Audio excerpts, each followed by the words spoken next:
नाज़रीन, खिपरो लॻ ॻोठ मथूण में चांया बिरादरी समेत सवे माण्हुनि खाई पुलिस जी ज़ियादतियुनि ख़िलाफ़ एहतिजाजी रैली कढी आहे।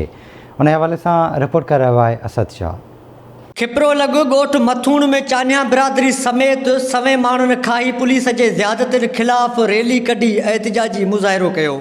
उन मौक़े ते मुज़ाहिरे में शरीक माण्हुनि जो चवणु हो त कुझु ॾींहं अॻु प्लाट जे मामले तां चांया ऐं दर्स बिरादरी जे ॿिनि धुरियुनि में झेड़ो थियो हो।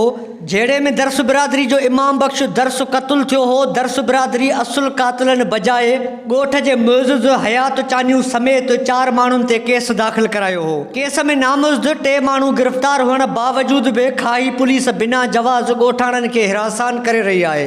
मुज़ाहिरीन जो वधीक चवणु हुयो त कोई मसलो थियो मोहम्मद हयात चानियूं सरज़मीन ते मौजूद भी कोन हुयो।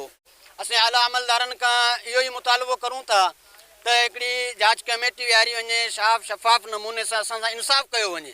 पुलिस बाबा असांखे तंग थी करे, असांजी फुटियूं कोन था तोड़ण ॾियनि, असांजा वाटर बंदि कया आहिनि, असांजा फसूल सुके पिया, असांजे दर कोन था छॾनि। जेको असीं घर सां ॿाहिरि निकिरूं असांखे डपु थी पियो आहे।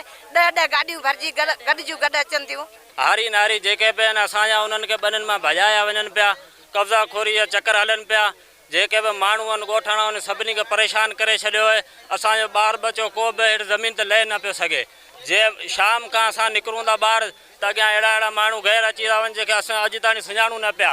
साईं गिरफ़्तार असांजे मोहम्मद हयात चानियूं जे ख़ानदान जा 3 माण्हू, मोहम्मद हयात ख़ुदि गिरफ़्तार आहे, उनजो हिकिड़ो पुटु बि गिरफ़्तार आहे, ॿियो बि उनजो हिकिड़ो सालो हुयो उहो बि गिरफ़्तार आहे, ॿियो बि नालो अञा ॾेई छॾियो, उहो बि हमरा मोहम्मद उमर जो नालो ॾेई छॾियो, उहो कोन। उन खां पोइ पुलिस अटाला असांजे ॻोठ ते ओताक ते सॼो कड़ो चाढ़े असांखे घरां ॿाहिरि निकिरण बि कोन था ॾियनि।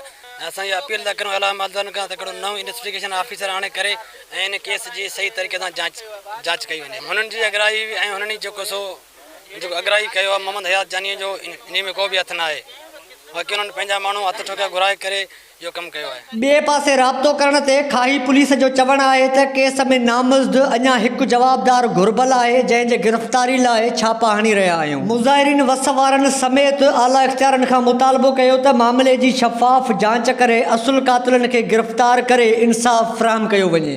कैमरामैन अज़ीज़ हाले पोटो सां गॾु असद शाह, आवाज़ न्यूज़, खिपरो।